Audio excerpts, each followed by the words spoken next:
Audacity 4 has been released, and it is a pretty big change. It is an alpha version, which means it is not production ready. However, we can explore it to see what big changes it is bringing. If you go to the Audacity website, you may see the teaser of Alpha 2.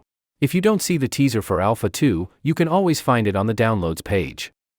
On the right side of the page, you can see some links to download Audacity 4 Alpha for different OS. The installation process for Alpha is the same as for other versions of Audacity. I already have it installed, so let's take a look at what's new in Audacity 4. Though Alpha is a release with limited features, it will give us a clear idea of what we can expect in the future. A very important note about this Alpha version is that it is not backward compatible. So do not open your existing Audacity projects in Audacity 4. Otherwise, those projects can get corrupted. The best way to check this Alpha version is to create a new project here. When you open Audacity 4, you'll see a pop-up window showing what's new in this version. You will also see which features are currently implemented, and which are not fully functional yet. Two major things are not functional yet, which are macros and some of the built-in effects. The macros are needed for efficient audio processing. If you don't know, the macros let you improve your sound in one click. We have to wait a bit for that to be functional in Audacity 4. Another issue is that some of the effects are missing. It's mentioned that some of the new native Audacity effects aren't yet available with this version. Let's see how it's actually working. The first major change is that Audacity 4 is now project-based. This means that if you want to start editing something, you now have to create a project first. To do that, click New Project, and you'll see the new interface. The new interface has a completely new look, but audio recording and processing are still simple, just like before. You'll find the familiar record button, press it to start recording. You'll also notice the audio setup button for choosing your input and output devices. So the microphone selection process is the same as before. Upon pressing the record button, the recording started from where the cursor was. The waveform color is relatively new. However, one thing you might notice is missing, the meter that used to show up at the top while recording. It's now hidden behind the microphone icon. If you click that icon, the meter will appear again, showing your input levels. So things are working as before, but with a new arrangement. If you want to make sure that you get access to the best Audacity 4 course, you can pre-order now. I am taking pre-orders for the Audacity 4 course that will prepare you to do professional voiceover work or audiobook using Audacity 4. During pre-order, I am giving a 50% discount and some bonuses. I will put this link in the description. Let's get back to exploring the new features of Audacity 4. Another new feature is the workspace system.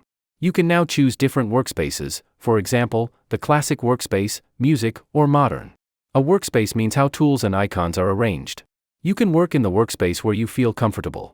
You can even create your own workspace layout, customize it the way you want, and save it for future use.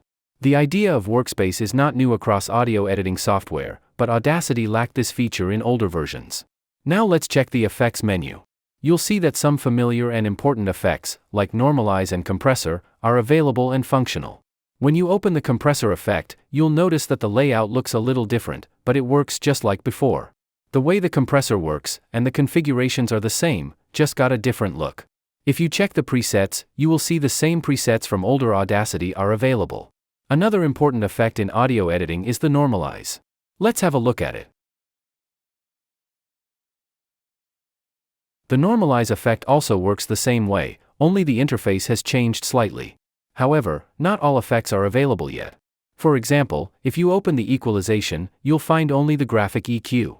The filter curve EQ that we often use isn't there. However, if you know how to use graphic EQ, you can get a similar result to filter curve EQ. The noise reduction effect is already there.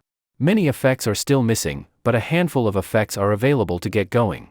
One of the biggest improvements in this version is its compatibility with third-party plugins. In previous versions of Audacity, I sometimes encountered crashes when using the iZotope RX plugins. It now handles them much better.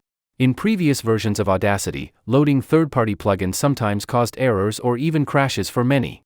But now, in Audacity 4 Alpha, those issues seem to be fixed. Some of the menus have changed. For example, if you go to the View menu, you'll notice that the Toolbars menu is missing.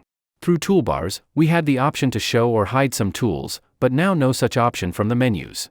Macros are not available yet, and the release doc of Audacity 4 Alpha already mentioned that. If you are an avid Audacity user, you know how useful macros can be. Adding a new track is now possible just by clicking the Add Track icon. You can choose which type of track you want to add, mono or stereo. The interface feels more modern and clean. There's also a slider that lets you adjust the playback volume level for the track.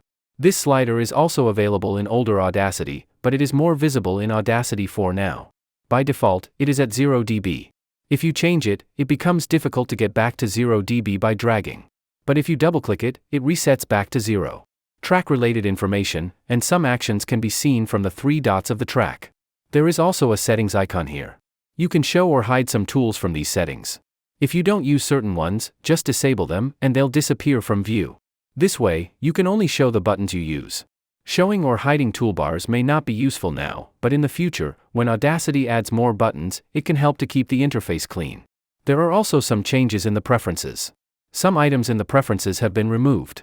However, if you do not configure Audacity that much, the changes in preferences may not matter to you. The new interface feels more refined, and the layout is easier to navigate. Another area of interest is the export area. How we export audio is important in many projects. The overall functionality is the same as previous export functions, with a newer look. So far, the changes are mainly in the interface. All the older things look like they are working the same way or similarly. That will allow us to migrate to Audacity 4 easily. I assume it will take a couple of months to finalize this version. In the meantime, if you are looking for the best use of the current Audacity, I have 2 videos for you on the screen. On the left, a detailed video on how to make your sound better in Audacity. On the right, a more in-depth video on how to use Audacity from top to bottom. If those are your topics of interest, click the cards on the screen. Thanks for watching.